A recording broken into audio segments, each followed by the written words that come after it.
it can have on you if you're not getting enough. And then I'll say some of the things that can affect your sleep, and we'll wind up with what can we do to help our sleep. So here we go.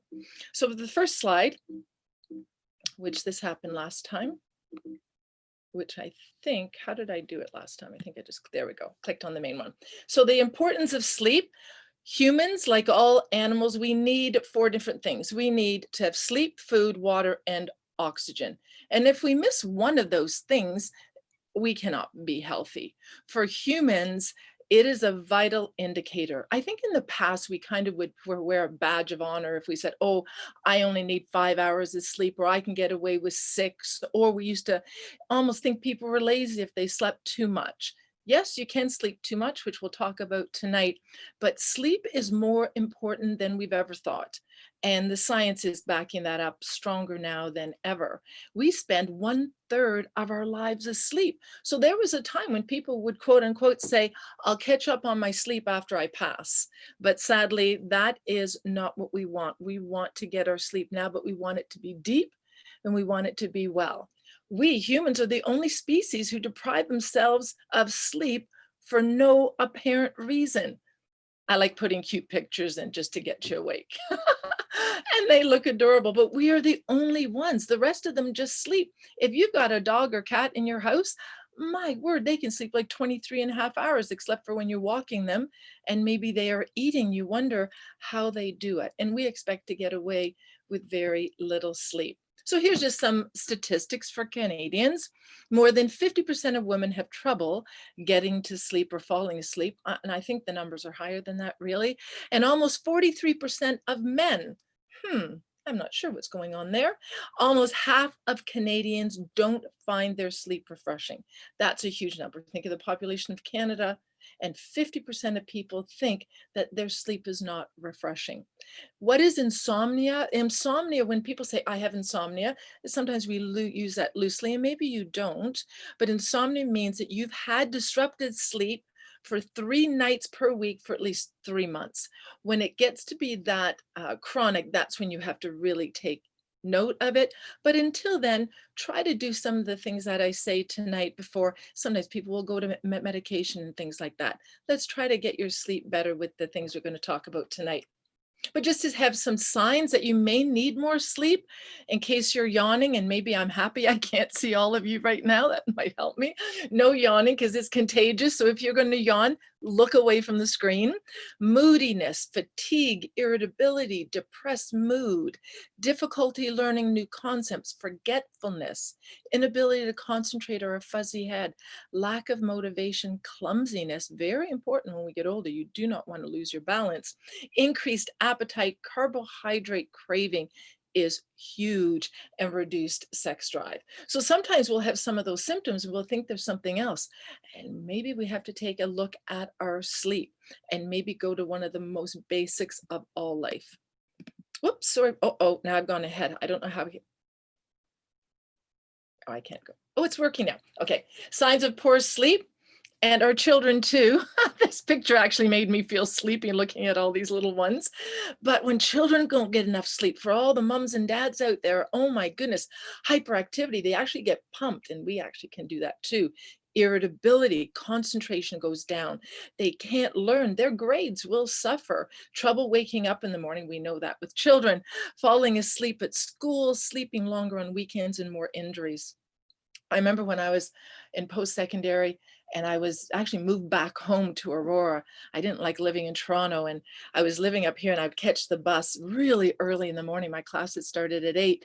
So I was on there with a lot of business people, and all these guys got to know me, businessmen, and they would know my stops. And when I got on the bus after school, they would know my stop at home in Aurora, and they would wake me up because with my lack of sleep, I would go into deep sleeps, and I would have ended up in Timbuktu if they had have not woken me, and I would fall asleep so easy.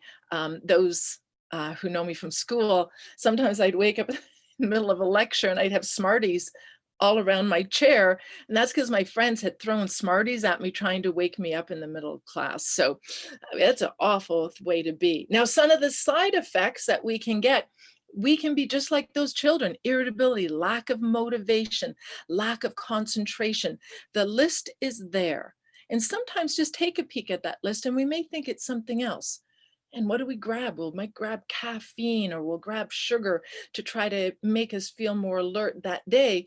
But really, we have to look back on the quality of the sleep that we are getting. So here's one question: which group below do you think needs 13 hours of sleep? My husband would say his age group, but no. Is it preschool? I can see you, Michael. School age children, adolescents, and really the age group are our children.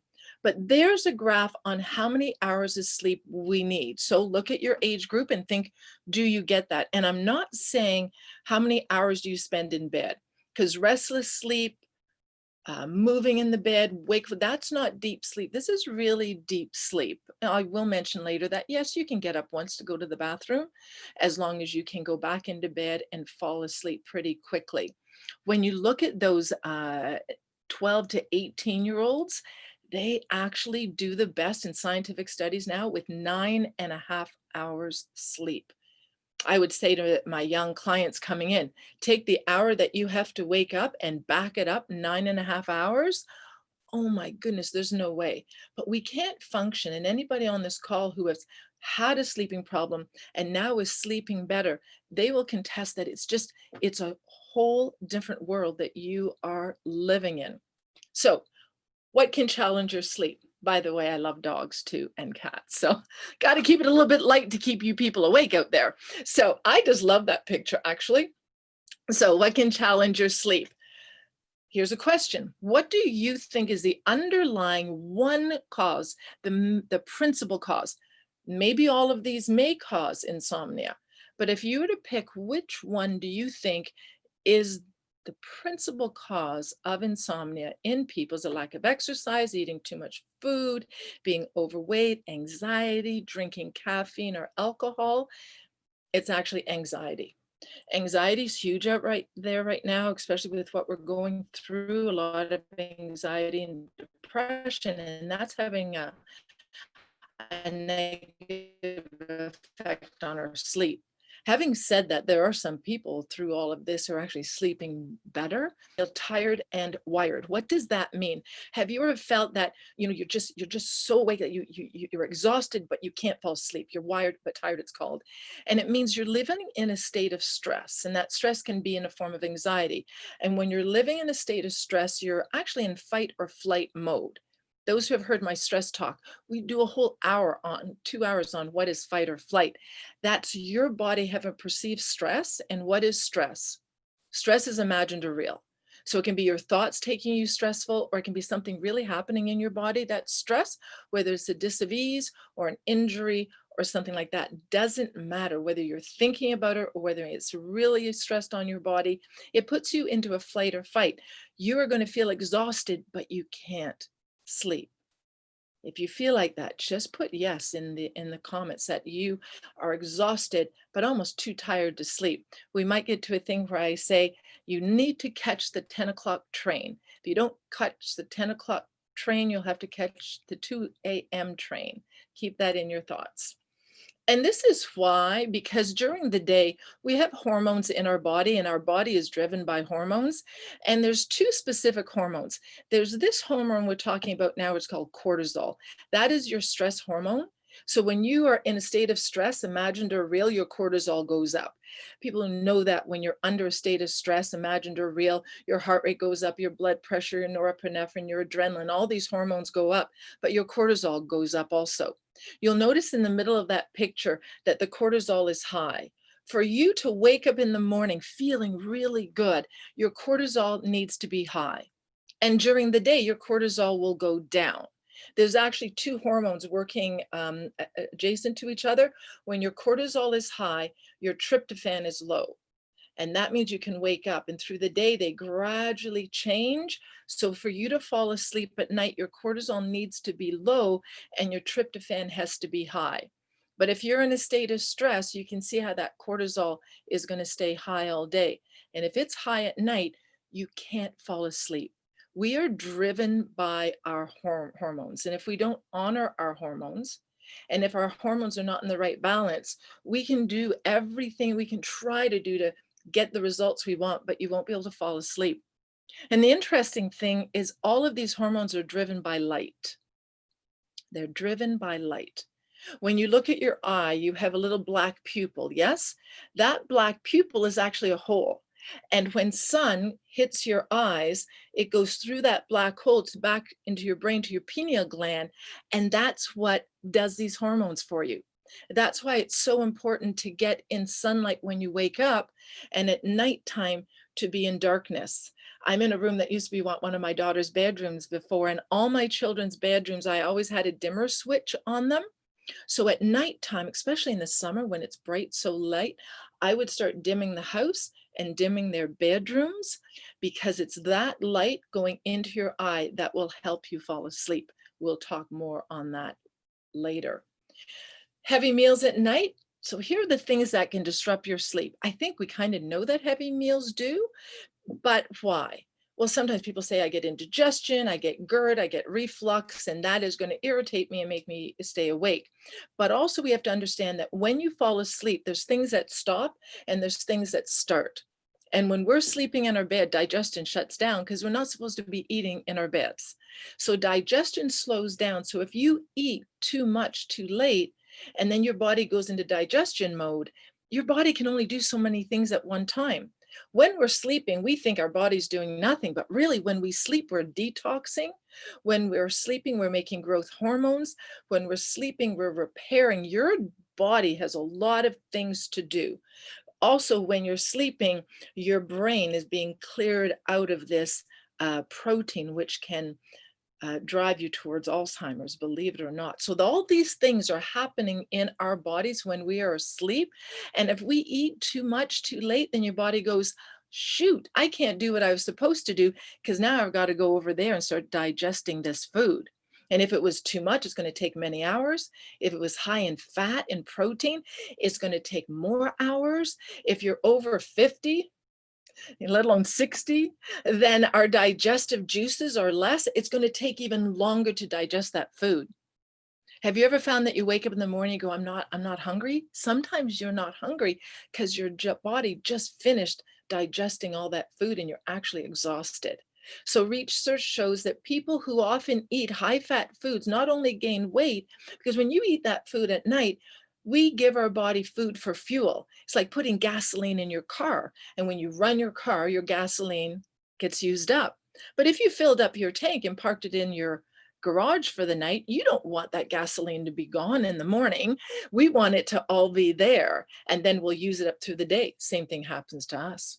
If you ate too much and too late at night, then your body can't use it for a lot of fuel, then it will convert it into body fat.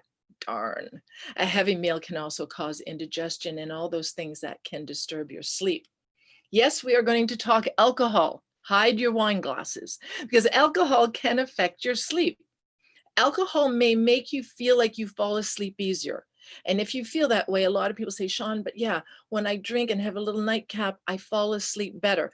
It can do that, but it disrupts your sleep. It actually has a negative effect on the quality of your sleep, even though it may have allowed you to fall asleep quicker.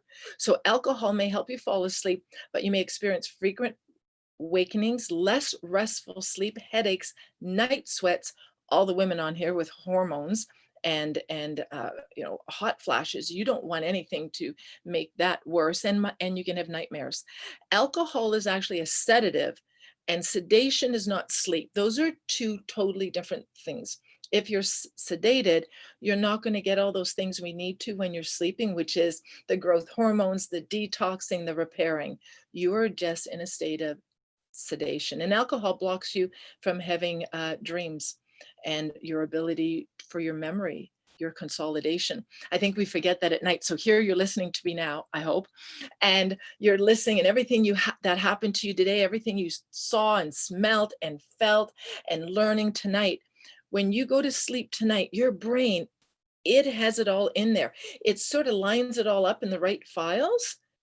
And if you sleep enough after you've learned something that day, if you've slept enough, it goes to a file that you can retrieve.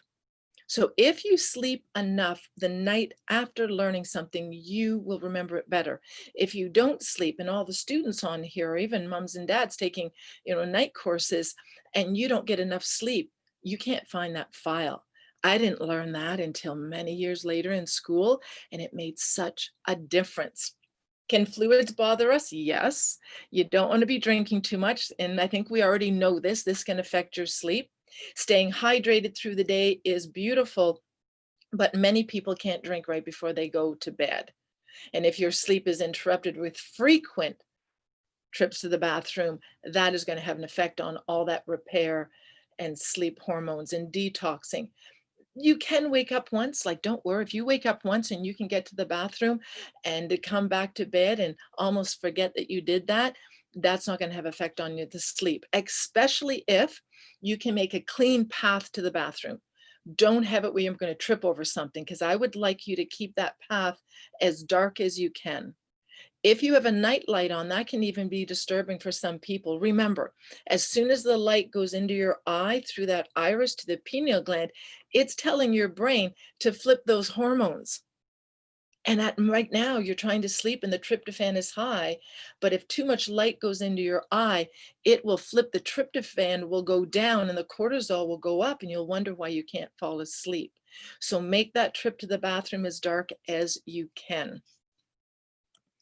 Caffeine, yes. There's a lot of words on here because I wanted us to learn a lot about caffeine. Shoot. So first bullet, even moderate caffeine can cause sleep problems for some people. Some people can have a coffee in the morning, and because of your DNA and your biology, you will not be able to fall asleep. Some people can have a cappuccino, however you call that. I don't drink coffee before they go to bed, and they can sleep.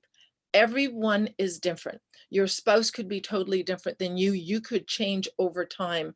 So just because someone can fall asleep with that coffee and you can't, and remember, it's not coffee we're just talking about here, we're talking caffeine. And you can see caffeine comes in many different forms, and just a little bit can cause a huge problem for some other people. So caffeine can affect the body. What I want us to talk about is that middle, about the coffee having a half-life, which means you can drink coffee now. In that half-life, it means in 6 hours, it's now just starting to leave your system. A quarter of it is still in your body 12 hours later. And for some people, that can truly affect them. What does this mean? That when you drink coffee, even at noon, a quarter of it will still be in your brain at midnight. That would be like having a quarter cup of coffee at midnight before you go to bed. So we have to think that. Some of you may say, I can drink coffee, I sleep well. That's great. But if you're having coffee, and maybe that is the thing that is affecting your sleep. And remember, 160 to 180 milligrams of caffeine can decrease your quality of sleep. You may even be sleeping, but it's decreasing the quality of your sleep by 20%, which can age you 20 to 25 years. While we're on, I think I'm going to do coffee next. Nope, we're going to do medications. This is a biggie. People don't realize there's caffeine in a lot of medications. Pain relievers, weight loss pills, diuretics, cold medicine. We're going into cold season, cold and flu. Be very careful, because some of them can have the same amount of caffeine as a cup of coffee. Check the labels. Ask your pharmacist to tell you. This is why. Can you look at some of the list here that I've done of over-the-counter drugs that contain caffeine? Well, a cup of coffee has 94.8 milligrams of caffeine. That's a cup. That's like in our grandmother's day, that little cup of coffee, that's a cup. Now we're having like 12 ounces, 16 ounces, 32 ounces, because we want to get our money's worth. That's a lot. Starbucks, their 12-ounce coffee has 260 milligrams of caffeine. The 16-ounce has 330. Whereas in our grandparents' day, when they had a cup of coffee, it was 94.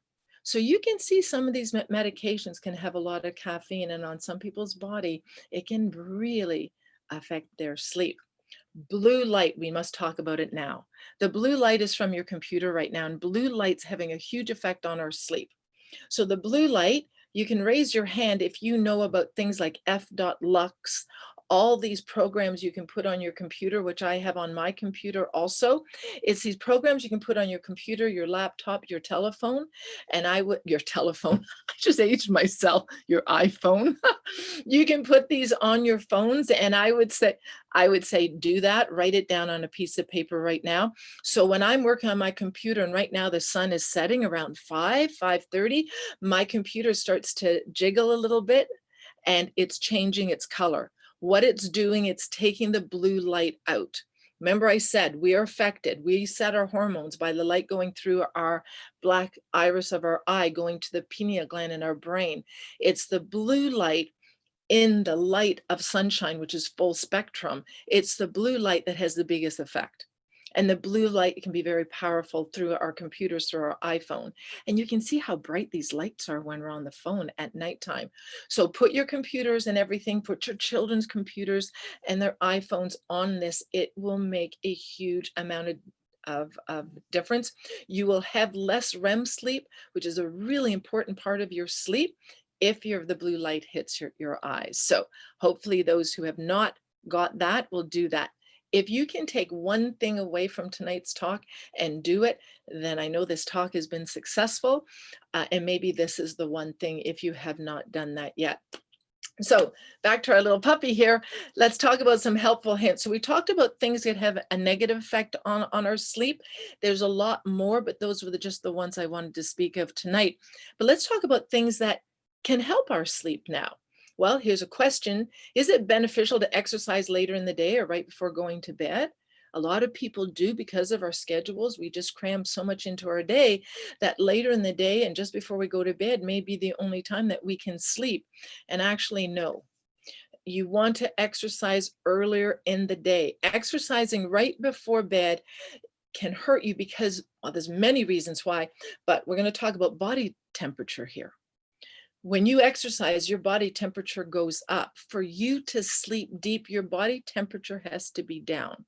Actually, while we sleep, our body temperature actually goes down about 1 degree Celsius. And that's why you always hear how you should sleep in a cool room. Sometimes people say it's 68 degrees Fahrenheit. 70 degrees Fahrenheit, that's like 21 Celsius. So you really want that room to be cooler and it will help you to sleep. If it's too warm, it will affect your sleep. Exercising at least 3 hours before bedtime is best because then your body has a chance to cool down.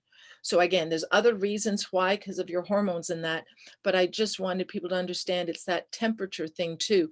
And that's why sleeping in a cooler room is much better. Did I go? And look at that, a Nordic. I cannot do a talk without putting a Nordic pole walking picture in there because that's my favorite sport in the world. So getting outside and exercising is important. Exercising is important because that gets rid of your stress, and we can't sleep when we're wired. We want to get rid of some of that excess cortisol through the day. Remember, your cortisol is high in the morning and then it goes down. You need to get rid of it. Our bodies were designed for motion. So regular exercise, sometimes just regular motion. Don't think you have to do an hour workout. Just move through the day. And if you do it earlier in the day, then again, that is better. If you exercise outside, that's even better. And if you exercise outside in the daytime, that's even better. Why? Because you get that bright light from the sunshine going into your eyes. And when that sunlight in the morning gets into your eyes to that pineal gland, it actually sets your circadian rhythm for the day. I remember once I visited one of my children at university and I went across to, I think my niece or something was at the other dorm, and I went in there and it was like 2 o'clock in the afternoon and they still had their blinds closed. It was dark because they wanted to sleep in. Their circadian rhythm is totally thrown off. Our body runs with its hormones from the sun coming up and the sun setting. We are so attached to that. And if we can do that, if you can't exercise, then get to a window facing east. Even better, open that window. Even better, get rid of the screen. Even better, get outside. You don't have to look at the sun, but let the sun hit your eyes for a few moments and you can reset that circadian rhythm, which will tell your body to start slowing down at 8 or 9 o'clock at night. Hopefully tonight at 10. That's what I'm hoping. So schedule your bedtime. Scheduling is really important, and that's been a flaw of mine. I just never did. I was working or my kids were up, and then I try to answer all my emails before I go to bed. But your body, not only does it love to watch the sun rise and set to set its schedule, it wants a schedule. We want a schedule. Our children want a schedule. We work best on a schedule. So really, I'm sorry, but we really want to go to bed at the same time every night if we can. Oh, sure, there's going to be nights like you're listening to a really exciting Zoom call one night and it keeps you up past bedtime. But you really want that schedule because your body the next day is looking for that. And when you don't give it, it's stressful. And what does stress do? It's going to throw that cortisol off for that day. Oh, we're going to try to talk about bedtimes. I'm still fighting this myself. I like to go to bed late, but I know that our bodies really, if we get up with the sun and let the sun hit our eyes, if we follow that circadian rhythm deep inside of us, we really want to be slowing down around 8 o'clock. That's what our circadian rhythm wants. Around 9 o'clock, maybe reading, 10 o'clock, be in bed and be asleep by 11. In the perfect world, that's what our body wants. There's a thing called, and when I draw this on a flip chart, I do a clock and then I write 10 p.m. That's called the 10 o'clock train I mentioned earlier, that our bodies would really love to be in bed by 10. That is on my bucket list, actually, to be in bed by 10 and be asleep by 11. You notice here that our body, our adrenals, our stress glands make their hormones between 10 and 2 a.m. So between 10 p.m. and 2 a.m., our body is actually making a lot of our hormones. Those could be the cortisol to keep us awake during the day and allow us to sleep at night. It could be insulin to balance our blood sugar. It could be tryptophan so we can fall asleep. It could be testosterone to build muscle. Our bodies are making most of our hormones between 10 p.m. and 2 a.m. And when we don't get to sleep during that time, we lose out on that. And that can really throw off. Let's talk about this time just carbohydrates per se. Have you ever found that when you don't get a good night's sleep, that the next day you're just craving carbs a lot? You're hungry all the time. Because when we sleep at night, there's two hormones, which are one is made and one is sort of kept down.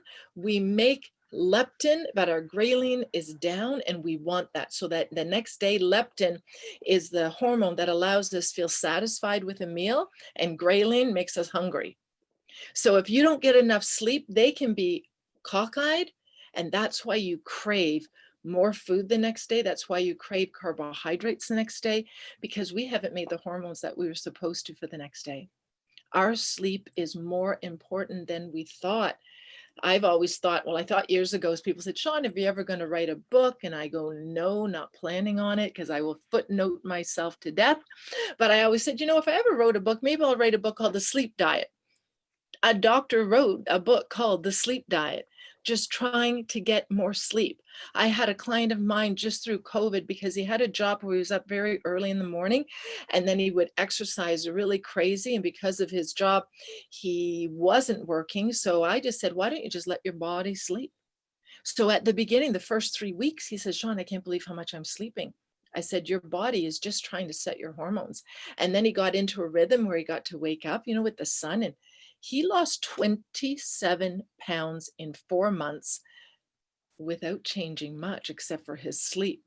And the sleep allowed him to feel better, gave him more energy. So he actually wanted to move more in the day, balanced his hormones so he wasn't craving as much. So he wasn't overeating those carbohydrates. It's fascinating what our sleep can do for us. And you just can't say, oh, body, I'm going to take you to bed. It's 10 o'clock. I got to take you to bed. It's 11. You've got to wind down. So again, that blue light on your computer can really keep you awake. Why? Because it's keeping your cortisol up, because that light on your computer is telling your brain it's still daytime. So there's no reason for your body to make that tryptophan. So sometimes getting people off of even their computers and making reading a book before you go to bed more powerful. And it can be that darkening your room, doing the lights down, the cooler room, doing things so your body now knows when it starts to do those things, it actually is on a schedule. Then it knows, oh, I get to go to bed soon. Remember, we are brilliant from the neck down. We, again, are not very brilliant from the neck up. And from the neck down, it wants to go to bed. And when it can feel that you're doing the things it's supposed to, it will start winding down. You can drink relaxing teas. There's lots of teas out there. There are some coffee drinkers on here. And if you sleep, well, good for you, but I wouldn't be able to. There's lots of teas that can calm you down. And I love holy basil myself. But chamomile tea is one of the best teas. If you wanted to switch to that, if you have certain allergies, you can't do this tea. But chamomile tea is one of those teas, and make sure it's caffeine free, that can decrease your anxiety and can help you to sleep. So if you want to get off the coffee and just want that warm liquid at night, that may be a good choice for you. And there's a lot of herbs out there and a lot of essential oils that can help you. And lavender is one that's very powerful for sleep. Now, I will say that an essential oil can only really work for you if you like the smell. And I don't really like the smell of lavender, but it can help. Does anybody remember? I remember my Nana would have those lavender sachets in her drawers, especially her private drawers. She would have lavender in there, but I think it was kind of old. So I got this used to the smell that I didn't like. But lavender is also great for migraines and headaches. But at nighttime, and you can have a diffuser, or sometimes you can just put a little bit of lavender on a tissue or a cotton ball and put it near your pillow so you can be smelling it at nighttime. And it has had great effects on many of my friends and clients, lavender. So now the last thing I want to talk about tonight are foods that can help you. Well, of course, I'm going to talk foods because I'm a nutritionist. So there are foods that can have a negative effect on our sleep, but there are foods that can have a positive effect on our sleep. So if you're being challenged, maybe we want to add a few of these foods. What I want to just teach here is you hear maybe these words: tryptophan, serotonin, and melatonin. We can hear those. We sort of put them as, oh, those are our sleep hormones, and they are. Tryptophan is first. Tryptophan has to come in on our food, because how would our body make our hormones? Our body can't make all these hormones out of thin air. They need something to make these, and it's our food. If I've said it once, I've bored you 1,000 times saying we are what we eat. We have thousands of cells dying every second and thousands of cells being made, whether they are your hormonal cells or your brain cell or your skin cell, and they're being made of what you have eaten recently. So we've got to bring foods in that have tryptophan, and then it'll turn to serotonin, and then melatonin is our sleep hormone. By the way, melatonin is made in our brain. Melatonin is a hormone primarily released by the pineal gland that regulates our sleep.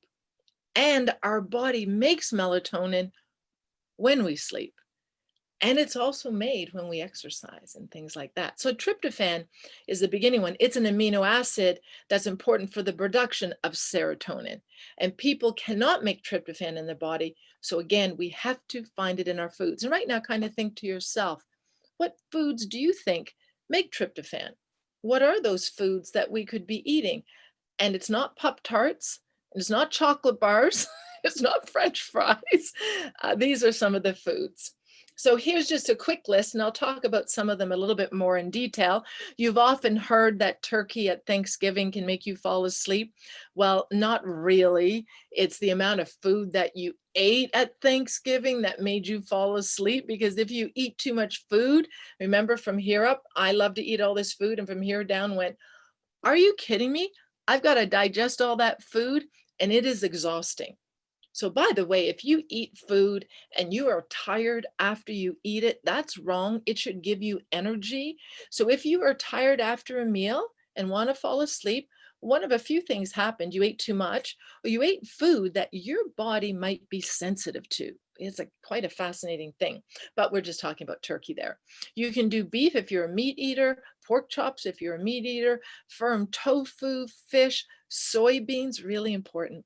To all my vegetarians, vegans, people who want to eat more plant-based, soybeans are really powerful for what they have in them for tryptophan, because it's digestible and it doesn't bring all those other things into our body, the high saturated fats, which can have a negative effect on our sleep. Milk, pumpkin seeds are really important. There was a psychiatrist years ago who, and you may have seen this in the stores, he had made a bar called ZenBev, I believe the name was. People were buying it like crazy because they something they could snack on before bed and they would fall asleep. It was primarily made with crushed pumpkin seeds. So I don't know if it's on the market still. Oatmeal and eggs, those are things, if those are the foods you eat, some of those can help with your sleep. These are some of the ones that I really like to talk about, that tart cherries, if you've heard of that.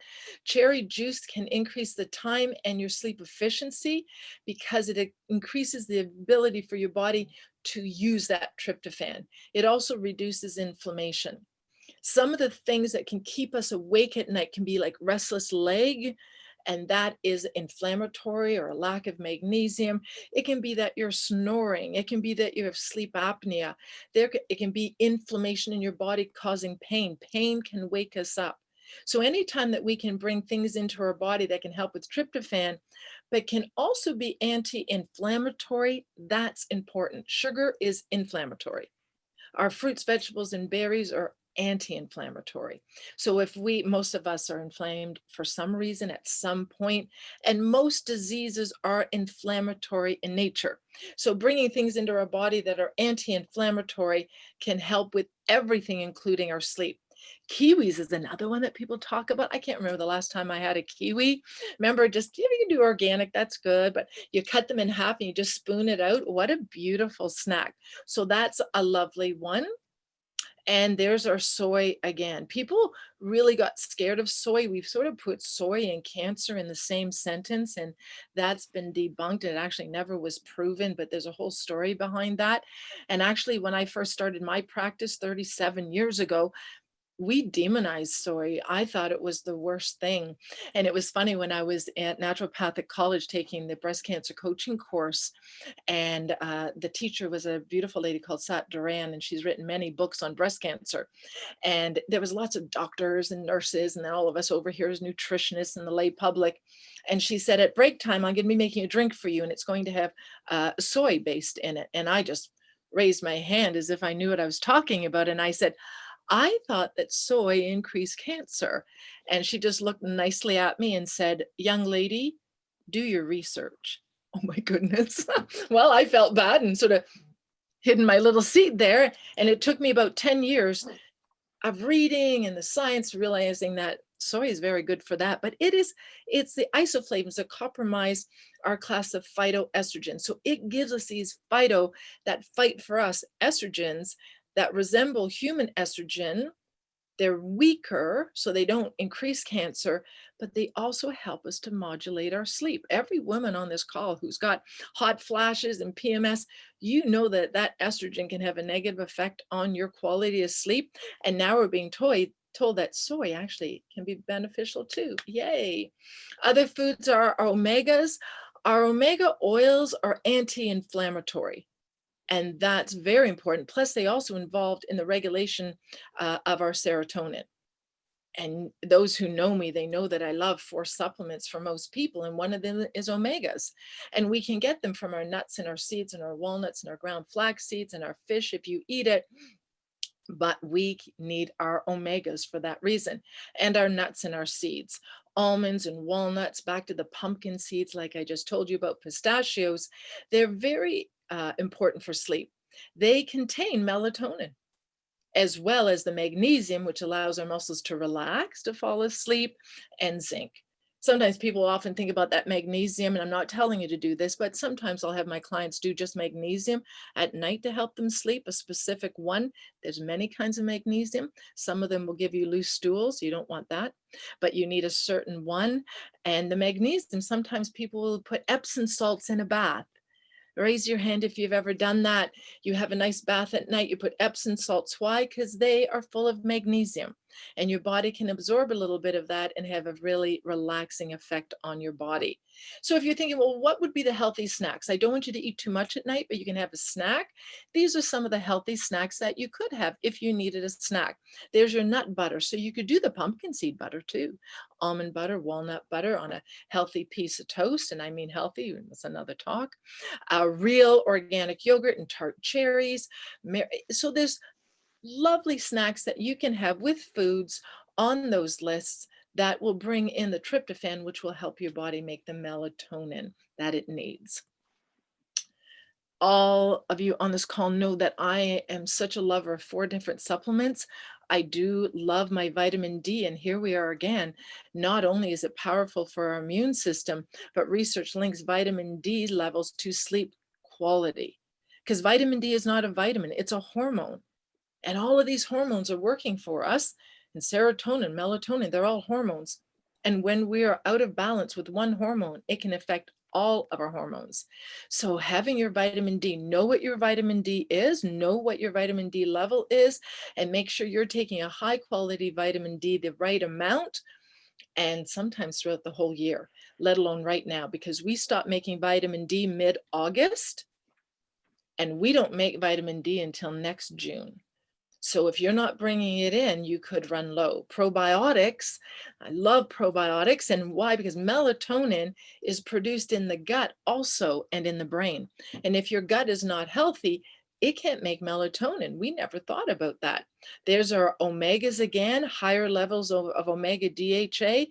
And this is a common problem that people don't understand, that they think they have to have fish oils because fish oil comes in the DHA EPA content. No, the fish get theirs from algae. So if you want to take an omega oil that's plant-based, you can, because the algae is going to allow you to absorb that. And then we don't have to worry about other things, about it being rancid or about the PCBs or the mercury and things like that. And then I do believe in a whole food supplement. I don't believe in multivitamins. They were debunked a long time ago. And foods that contain antioxidants are anti-inflammatory. So that can take down the inflammation in your body that might be keeping you awake at night. They have the magnesium in there. They have the melatonin in there. That's what those foods that are high in antioxidants also contain. For those who know me, I love, this is my favorite whole food supplement. Vitamin D, I like Genestra, there's different brands. Make sure whatever you use is high quality. Don't be going to Costco looking for the cheapest, because I've had people say they've been taking quite a lot of vitamin D and we notice their blood levels are not high. Then they switch to a better quality D and their numbers go up and everything, it turns better. That's why. These supplements are my favorite. They are a whole food supplement. There's your fruits, vegetables, and berries. They are harvested at ripeness. That's why if you're going to go get those cherries, I would say if you can, get them frozen. Why frozen? Because when you buy things that are fresh, especially this time of year and now all through the winter, I would not buy a berry fresh. I would not buy a blueberry or let alone a cherry, because it's been picked unripe. And only during the ripening does it get all the nutrients and all those antioxidants, bioflavonoids, all those things. That happens when it ripens and then we pick it. Well, they can't pick it when it's ripe because it's got to have that travel and it'll probably go moldy. So I love frozen. I love my frozen berries. So if you're going to do those tart cherries, you can get organic tart cherries at Costco, by the way. In these products, they've been picked ripeness, they've been dried cold, they've been put into capsules or chewies. I love both. And there is the omega. It came out about 2.5 years ago, and I flipped from my fish one to this one, and I love it. Those who know about my autoimmune, I had Sjogren's years ago, where you don't make saliva or tear ducts. And the only thing that reversed that was high potency fish oils. I was scared that when I went on this, it might reverse itself. It never did, and it hasn't. So I love those. This is what they have in there. So we know that to sleep well, you don't want to have inflammation in your body because that can cause that pain. You're getting all of these every day. Even on a good day when I've eaten some good things, I'm adding these in. On a day like today, I have had nothing green today. I'm a nutritionist, but my skin, nothing, sadly, I just realized that. But sometimes I don't worry too much. This doesn't replace, but this bridges the gap. And those green leafy vegetables are very high in magnesium. That helps us sleep. So I'm getting these in my body, my family, my friends, most of my clients. We get this every day. And I'm not going to say that these will help your sleep, but I have found a lot of people say that for some reason I am sleeping better. And this is why, if you're going to take any of these supplements, a fish oil, vitamin D, a probiotic, make sure that they have had some research behind them, that they have, these have NSF certification, third party. Don't waste your money on supplements that don't work. I've seen people take supplements for decades. I did. I took a multivitamin for 25 years and was in the middle of 3 autoimmune diseases until I flipped. So just make sure that they are high quality. And that's what we love about our Juice Plus. And I have to always put this slide in here because we can never say that Juice Plus can cure anything, but there's 40 scientific studies that talk about inflammation and cholesterol and the antioxidants in your body. And it's just what we do. It just makes sense. And as I said, I stopped doing a multivitamin decade, 15 years ago, and have never looked back. We do have in this line, and some of you do the complete. I love this. If you're a smoothie person, normally I don't talk about the complete when I do these talks. I usually just love people to know about the capsules. But here is that soy. So we do know that the complete, it's low glycemic, which is good because anytime you spike your blood sugar, it's hard to sleep. But these are, low fat, low sugar, low glycemic, gluten-free, vegan, non-GMO. But one of their protein sources is that soy. So that's kind of nice. And that's going to help you in making those sleep hormones. And people don't even think about that.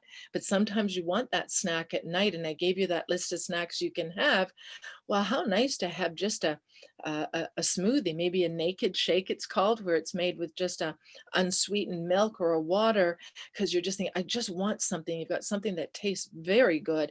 You've got all these plants in there, and then you've got something that actually is going to help your sleep and balance your blood sugar through the night.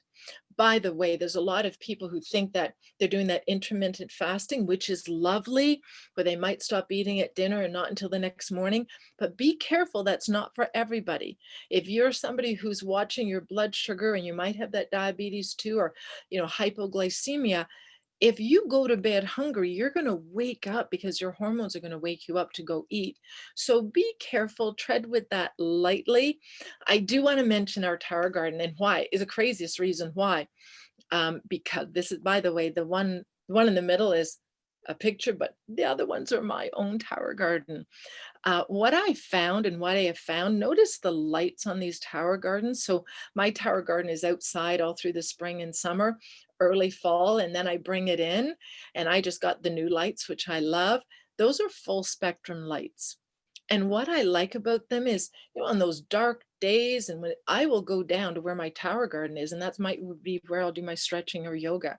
It might be where I do my reading. I love the sound of the water, but those are full spectrum lights. And some people know that you can buy those lights that you sit on your desk, people who are going to depression, anxiety, that are having sad seasonal affective disorder, and they'll put that light so it's in their eyes for sometimes 20 minutes in the morning. Well, we've got our tower garden for that too, and all the magnesium from all those green leafy vegetables. But I just wanted to mention that because some people have found great results just having that tower to sit with and be close to, whether you're knitting or reading or whatever else. There's a program that I share. It's shared all over. We've got groups, and every month for 10 days, we are what we call shredding, which means shredding things that aren't servicing us. And I love this. Whenever you're trying to make changes in your health, there's 3 things that are important. There's education, which we do all the time. I just think that's so powerful, and I continue to make healthy changes in your life.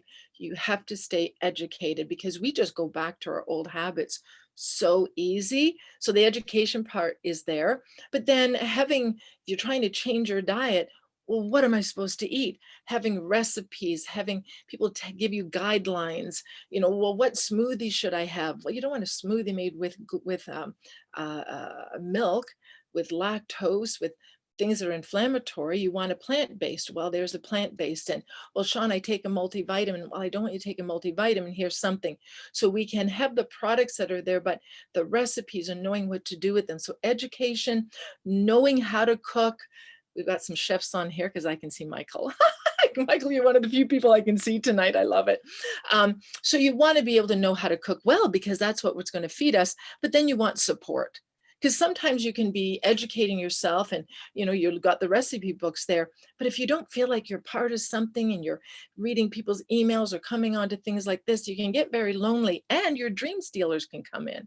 You may think yourself that you want to change your diet, and then you go home and maybe your spouse doesn't want to, and kids go, I don't want to do this change. Sometimes it can cause you not to make those changes. So to have the education, the all the materials you need, and then the support, that's how you become successful. So the last thing I want to talk about tonight before you fall asleep on me is the power of our breath. Remember at the beginning, we need sleep, we need breath, we need water, we need breath first. We can go without a lot of those things, but our breath is something we need first, and then we need our water, and then we need our food. How many minutes can we last without breath? And that breath can calm us down.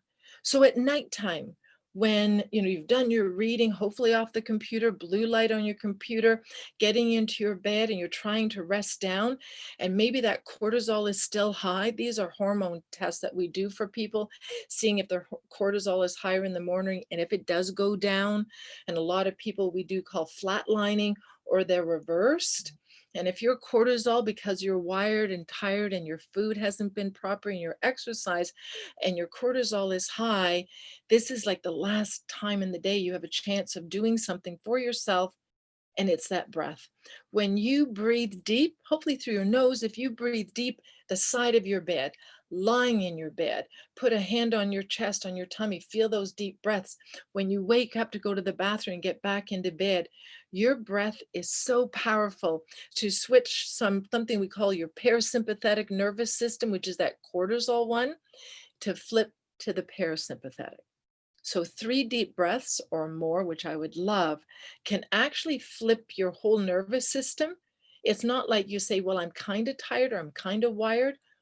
No, you are either in that stress one or not. It's like saying I'm kind of pregnant. You can't be kind of stressed because your nervous system is either here or here. So just lying there, taking those deep breaths is really, really important, and taking them through the daytime to calm your body. So your body knows what it feels to be calm. And at nighttime, when you really want to be calm, do those breaths and see if it can put you back to sleep. By the way, counting sheep has been proven not to work. So don't count sheep, just breathe deep. So with that, I'm just wishing you all a good night's sleep and that we can all look as cute as this little guy when we are trying to drift off. So as I said, when you hear somebody speak on a topic, I would say if you can take even just one thing away that you're going to change or do and stick to it, and don't go back, and just there's that one thing, and then maybe add something on down the road, then this talk has been for naught. So with that, I thank all of you for joining me tonight. I thank Melissa and Nicole for inviting me to speak. And I think Melissa's going to break it open, unless you want to go to sleep, to a few questions that I will answer. And until I see you again, I hope you all have good night's sleep. Thank you, Sean. That was You're welcome. amazing. I love how you explain why we don't sleep properly or through the night or enough and all those things. And then you give so many amazing tips, yet you don't scare us because you say pick one, just one. I love that. So here's a few, some were statements, and I thought maybe you could address those. Sure. When I'm wired, I'm wide awake, not tired. I can keep going. Okay, that is the thing. Oh, there's so much there, right? This is why I love when people can get their hormones tested. When you know you need your cortisol to be up in the morning, and then it has to go down. If we are stressed through the day or allow stress to take, we're going to have stressful moments. It's just life. But if you find yourself living up here and you're stressed throughout the day, or you allow stress, I shouldn't say stress, it's the way we react to things around us. You know those people in your life who go, don't worry about it. We don't want things to stress us out. If you allow your body to be stressed through the day, it can be too much exercise, can be stressing, be lack of exercise, be lack of sunshine. It can be the wrong foods, too much caffeine. There's a lot of things that can stress us out through the day. If we don't learn to manage that, then we stay up here and our cortisol stays high. You can't flip that. And there's the thing that if you can't calm down around that 10 or 11 o'clock time where our circadian rhythms, You may think you have a different rhythm, but we are attached to that sunshine. If you can't fall asleep at night, it could be because that cortisol is high, or maybe it was going down, the tryptophan started to come up, and at 10 o'clock at night, I don't know about you, sometimes you think, okay, the house is quiet, I can finally now do everything. You may have fallen asleep on the couch for half an hour, and then you wake up and you think, oh, I have my second wind. That is not a second wind. What it means is you miss that 10 o'clock train. Now the body goes, oh, I guess it's morning. So the cortisol starts to increase, and it's going to take hours to calm back down again. And it could be at 2 a.m. before you're calmed down again. So if you're that person who may have fallen asleep on the couch and all of a sudden you wake up going, oh, I can go till 2, it means you missed that first train, and the hormones cannot balance again until 2. And now you can't make the hormones for the next night. Does that make sense? Thank you. Is a glass of water before bed good to prevent a heart attack? Well, dehydration can cause a heart attack because then your blood is thicker and your heart has to work harder. This thing about having a glass of water before bed, do you really want to be hydrated throughout the day? You want to be hydrated throughout the day. If you're hydrated throughout the day, you don't need that glass of water before bed. But some of those studies were done on people who were dehydrated through the day, and then they had a glass of water before they go to bed, and then their water was in their bloodstream, and then their bloodstream wasn't as thick, and the heart didn't have to pump as hard to pump that sludge through, if that makes sense. You Yep. can drink water before you go to bed, but if you're waking up 2 or 3 times in the night, then your body can't. Also, if you have to have water near your bed because you need to drink water in the middle of the night because your mouth is dry, if you wake up in the morning and your mouth is dry and you need water, I want you to drink water in the morning. But if you feel you need to, there's a good chance you're a mouth breather. And now we have a whole host of other things that could be a problem, because you don't want to be a mouth breather. You don't want to be snoring because that can dry your mouth out. So that's another reason. But yes, I know that they talk about having that glass of water before you go to bed, but you're going to have a heart attack if you don't sleep well. So hopefully there was a lot of in that answer, but hopefully that helps you a bit. Hydrate through the day. Hydrate through the day. Awesome. I typically cannot fall asleep before 1 a.m. Then I fall asleep, but wake up an hour later and feel wide awake, ready to start the day. I've been That averaging is only 3 to 4 hours a night for the last 7 years. I seem to be functioning okay, but I know it's not healthy for my mind, sorry, for my body, but Yeah. need help trying to stay asleep. That is huge. That's a consult. No, that is yeah, that is really, really common. You have to start trying to get to sleep earlier, and you can't do it quickly. If you are a 1 a.m. person, and I was too, you can only back up about 15 minutes a night at the most. You can't expect your hormones to flip that quickly. What it is, you are wired. I'd be going way back in your day. I'd be saying, what are you eating for breakfast, lunch, and dinner? How are you eating? With who are you eating? How angry are you? Do you like your job? What is your marriage like? What are your kids like? Like, there is so much that's causing us to go here and unable to calm down. The body wants to. And when we think, because I did too, I thought I was functioning well. I didn't realize that I wasn't. Until you make changes, which takes time, and you feel the benefit of those changes, we don't know what good feels like. We only know how we feel. And sometimes when we're walking and breathing, we think we're fine, but we're not. And anybody on here, you might want to just say yes, that you've changed your diet or changed something and you feel better. It feels good, but some of us may never know what that feels like. There's a lot in your question. It needs a little bit more. There's a lot going on there. But yes, you can change it, by the way. If you can't sleep, is it okay to have a nap for half an hour during the day if you consistently can't sleep, or will that just make matters worse? Great question. Napping is a huge question. So if you're going to nap, there's some rules about napping. Try to have them before 2 o'clock in the afternoon. So if you're going to nap, try to go that. Countries around the world have siestas. They actually nap. So there's a lot here. You try to nap before 2 o'clock if you can. You try to limit those naps to 20 to 30 minutes. Set your alarm.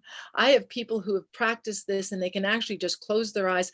I had a lawyer, no names mentioned, and because it actually helps you in your thought in the afternoon, you can actually be more imaginative and you can solve problems easier because not sleeping causes that.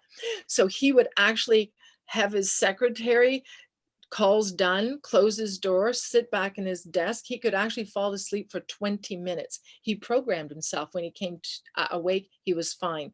If you sleep longer than that, you go into some REM cycles, which can have effect later on. So as long as you have it earlier, keep it shorter. But if you can't sleep at night, the nappings can be detrimental to you. But if you can sleep at night, they can be very beneficial to you. Awesome. The best brand of liquid and capsule form of vitamin D. There's a lot out there. As long as it's liquid, it's really, really important. I like a demulsion, and I love brands. I love Genestra. Why? It just tastes good. There's a citrus one and there's a spearmint one. Some people love the spearmint. I like the citrus. You have to have vitamin D. Take it with food. Anything I talk about here is always done with food. Remember, if you're taking something that must be taken away from food, that's scary. You're talking usually a pharmaceutical or you're talking an herb. We're food. We eat food. Everything should be taken together. When you take your vitamin D, you can just drop it onto your hand and lick it off if you want, put it into a smoothie, stir it into food. You take it with food because the vitamin D enhances your body's ability to absorb calcium and magnesium, which is good for your bones. So, and I don't like the capsules. For those of us over 50, if not over 60, do realize that you've lost 50% of the hydrochloric in your stomach. So the ability to break down capsules and encapsulation is really hard unless it's vegetarian. So sometimes those things will break down further down in our digestive tract where they cannot be absorbed for the purpose that we're doing them. So a liquid one is good. Does it hurt our body's clock to sleep in on the weekends? Yes and no. If you've been deprived of sleep, sometimes just letting the body sleep is good. So what they have found, there was one study they did with athletes and they just said, okay, we're gonna let you guys sleep as much as you want. It's for basketball team, this study. And they were sleeping 10, 11, 12 hours. But after a period of time, just like the gentleman I talked about, after a period of time, he went into a regular thing. If you sleep in the weekend, what you can do is throw your circadian rhythm off. So there's a thing where we like people to catch up on their sleep, and that's a weird thing, but people can do it. But you don't want to deprive 5 days sleep in on the weekend, deprive 5 sleep in on the weekend, because your circadian rhythm doesn't work that way. These people allowed their body to sleep in until they were waking up after 7 or 8 hours. Your body really wants to wake up after 7 or 8 hours. And if for consistent reasons you're sleeping 10, 11, 12 hours, then you have to ask the question of, why is my body sleeping so much? Is it because I'm snoring and I don't know it? Is it because my spouse is snoring and waking me up? Is it because I have sleep apnea, which is really dangerous? Is it because I have a restless leg or some pain that's waking me up? I don't wake up, but it's enough to cause me that after 7 or 8 hours, when my body says, you should wake up, but then it goes, I can't wake up because my sleep was so disturbed. I need more sleep. I hope that makes sense. That's for adults when I'm talking that 7 to 8 hour time. Kids are like puppies. Let them sleep. That's a whole other thing. But for us, 6, 7, 8 hours is what we need consistently. And when you sleep in a weekend, you can do it sometimes, but you don't want to be doing that as a total cycle. Your circadian rhythm does not like that. Great. Just 2 more questions, Sean. Okay. Where to get your hormones tested? Well, when you go to the doctor, and I love doctors, wanted to be one, my friends are doctors, they do a blood test, and a blood test can only show us so much. So if you're doing the test for, say, that cortisol to see if, if you're high in the morning, low at night, the only test that the doctor will do is a blood test, which doesn't tell how our body's using the cortisol, and it's only one time in the day. So if you got it tested at 10 a.m. or noon or 2, it's just going to tell us where you are there. But I don't know if it was up or down at the beginning of the day, and I don't know if it's going up or down later in the day. So this is where our naturopaths come in. And these can be a saliva test or they can be a dried urine test. And they test it 4 times during the day. And then you get to see where was your cortisol. And it's fascinating. I find a lot of women, because they're doing the test more often, maybe men are there too, are what we call flatlining, meaning their cortisol is not up in the morning. Your cortisol should be up in the morning. Why? Because you should wake up. Well, this is perfect, right? You should wake up without an alarm on time and go, I feel great and I don't need a coffee. Well, how many of us feel like that? And that's really what you should feel like. If not, it means your cortisol is low. And then we don't know where it went in the day. So some women and people are flatlining. That means flatlining is not a good feeling. It would be like somebody saying, Sean, I'm fine. Nothing really upsets me. I don't get upset. I'm doing fine. I can handle stress. I'm doing fine. But you're flatlining.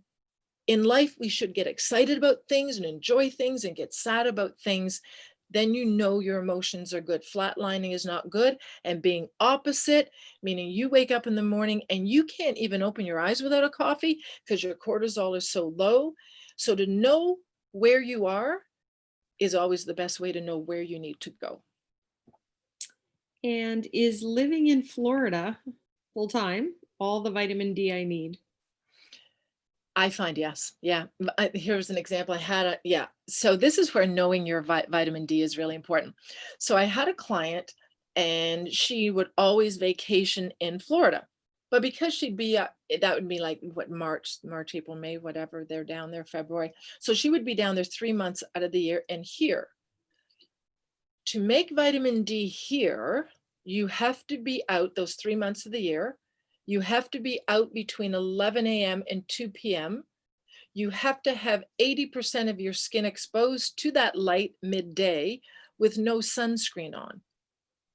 And you've got to be out there for at least 20 minutes like that 3 times a week to get optimum D. So most people, I think I mentioned on the last talk that I have never seen a blood test with somebody with optimum D who lives in Canada who's not supplementing.